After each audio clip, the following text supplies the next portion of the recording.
Hello everybody, my name is Josh and today is a day of firsts. This is the first episode of my new series called In Gaming. Now what is In Gaming? Well, in the show In Gaming, we follow a pop culture icon that, it's appeared in comics, movies, or something other, and we follow them through their journey in video games, with every episode being a different game. And we're going to try to tackle all of their major games for some of these. And the first one we're going to tackle, if you couldn't tell, is my favorite superhero of all time, which is Spider-Man. Now, Spider-Man first graced us with the Atari 2600 game, simply called Spider-Man. Spider-Man was released by the Parker Brothers all the way back in 1982. And like I said, this is a video of first.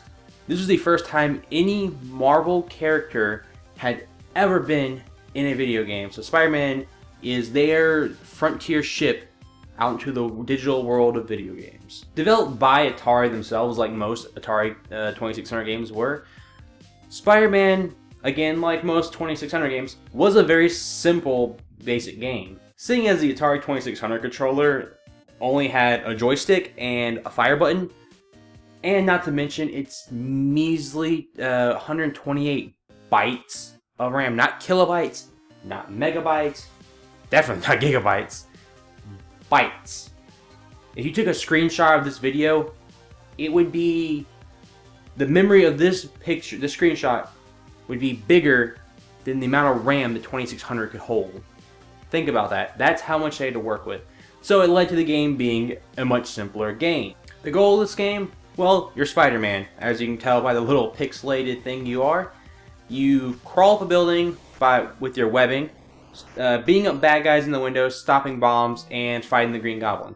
And that's it. Now, as I said before, and as you can obviously see, it is a simple game. You have a big yellow building with blue windows, or at least you have to pretend they're windows. In reality, they look like blue squares into the deep abyss that sometimes people pop out of. And you play as Spider-Man with you can see his little pixelated model, and I think it looks pretty good for the time. You can definitely tell it's Spider-Man. It's got the red and the blue, and it sticks out perfectly, especially on that gaudy pea-colored yellow building they have. And you're going to crawl the building using your web line. You cannot crawl, which is extremely weird. I guess it's not like they didn't have the ability to make him crawl. I mean, there are much more complicated games developed by Atari for the 2600 where you could move and shoot at the same time, and there's a lot more going on screen than there was in Spider-Man. Hell, Asteroids, you could move and shoot and there'd be explosion effects, and it still ran even though there was some slowdown. That being said, it can run it, so I don't know if they just did the webbing to make it more difficult, because yeah, if you could crawl, you could just go straight up the building, and that wouldn't be very fun. But the webbing itself can be very annoying. So as you climb the building, you're going to see little people pop out the windows. And at first, I thought these were civilians. It made sense in my head.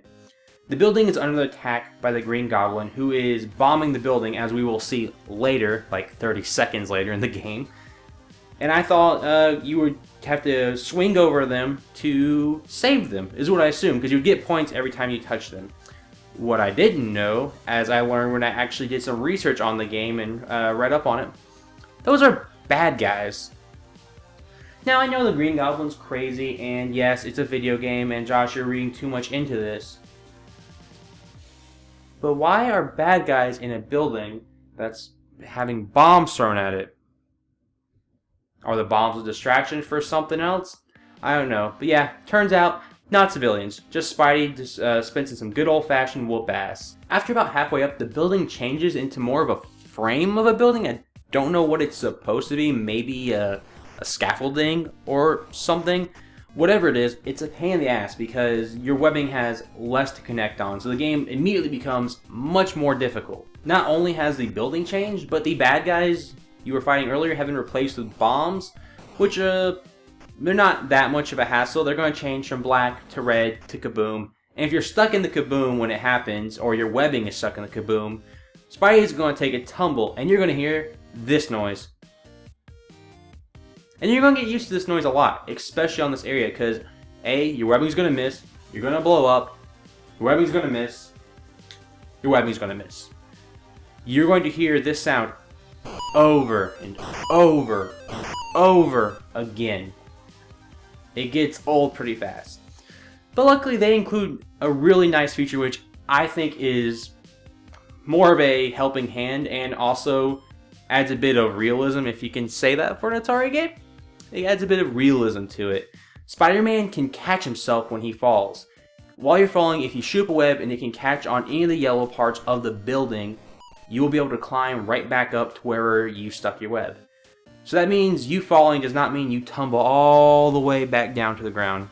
You get a second chance, and you will use those second chances over and over. Now, I don't want to say the game is necessarily hard, as it is annoying at points, especially like I said, you're trying to connect your web, because sometimes it'll look like it connects, but it won't, causing you to hear that aforementioned annoying ass noise and having to save yourself again and again and again. But since you can save yourself, there's not really much to worry about in terms of getting a game over, except there is a timer that goes down.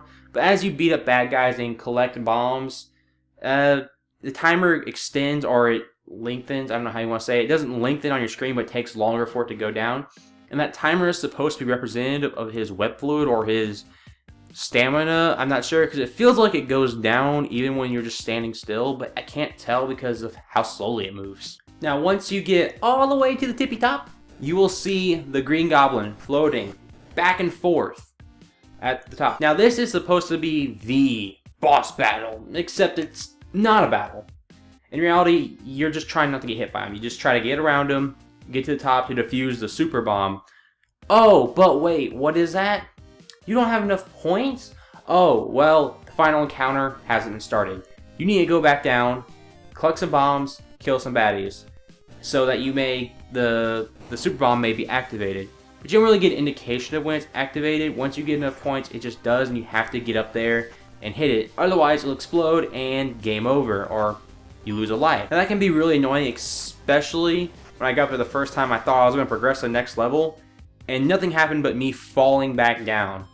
And I could not figure out for the longest time. I actually had to go look it up online to figure out why I could not progress to the next level.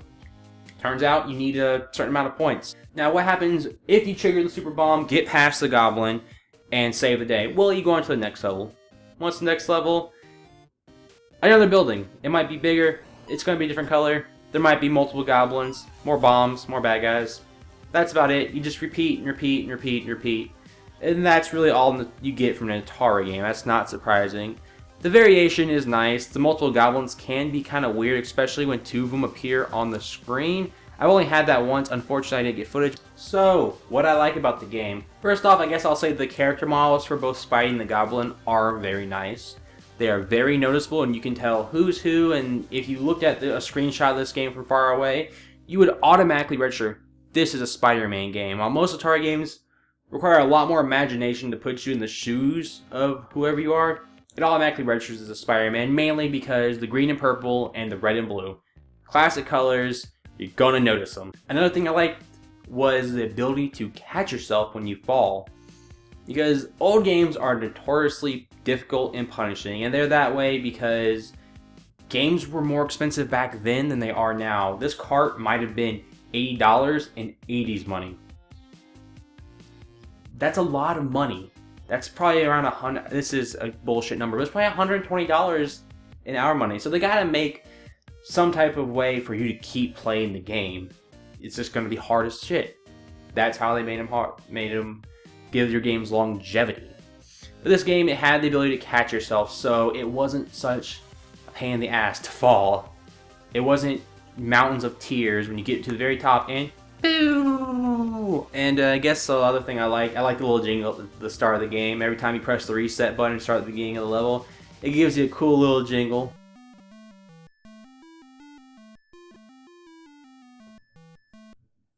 I like it. I don't know why. It's just catchy. Now, what didn't I like? I really did not like that you couldn't just crawl. I know they wanted to add some difficulty to the game, but if you want to make a Spider-Man game, wall crawling is like one of the basic tenets of what Spider-Man is. Power, responsibility, swinging, wall crawling. Maybe some sharp wind, some spider sense in there, but that's what makes Spider-Man.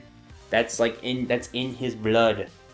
Well, no spiders and radiation are in his blood, but theoretically in his blood. And it's not like the Atari couldn't have animated the crawl, because even with its measly RAM, if you look at the swinging animation, which looks really nice and smooth, it looks good. Why couldn't you just add a little bit more effort, made the ability to crawl? The hard part would have been swinging left and right to catch the bad guys, and then really focus on the webbing when you get to the scaffolding frame part of the level. That's when it'd been cool. It'd give you a bit more diversity to the game, which it very sorely lacks. Really, it's just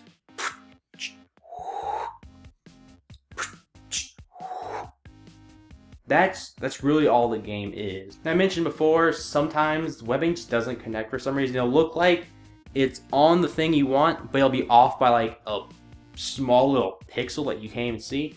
So you'll get to hear that awesome falling noise over and over again. That being said, I actually did have fun with the game. It's an Atari 2600 game, so if you are able to forgive the limitations of, you know, the 33, 34-year-old, no, geez, Atari's older than that. Over 30 years old. I'm gonna say maybe 36, I can't remember the exact date. 36-year-old system, then you'll be okay. You'll have some fun with this game for maybe 30 minutes, maybe an hour if you really want to try to get past that first level. So that's why I'm going to give Spider-Man for the Atari 2600 a 3 out of 5. Now this is due only to the fact that I am very much forgiving the limitations of the system. I'm trying to put myself in the mindset of what this game could have been in 1982. That's why it's a mediocre game. But it's fun in spurts, and it's nice to see the history of where Spider-Man began. And I recommend checking out some old Atari 2600 games just to kind of feel what gaming used to be like. It's kind of good for your soul. Thank you guys so much for watching this video. Please tell me what you thought of in the comments below. This is something I'm trying that's new, and I really hope you guys like it. Next time, Spider-Man's gonna get his Zork on. You know what game that is yet? Do you know what Zork is? Is that too old of a reference for you guys? Might be. But next time, Spider-Man goes Zork. See you guys later.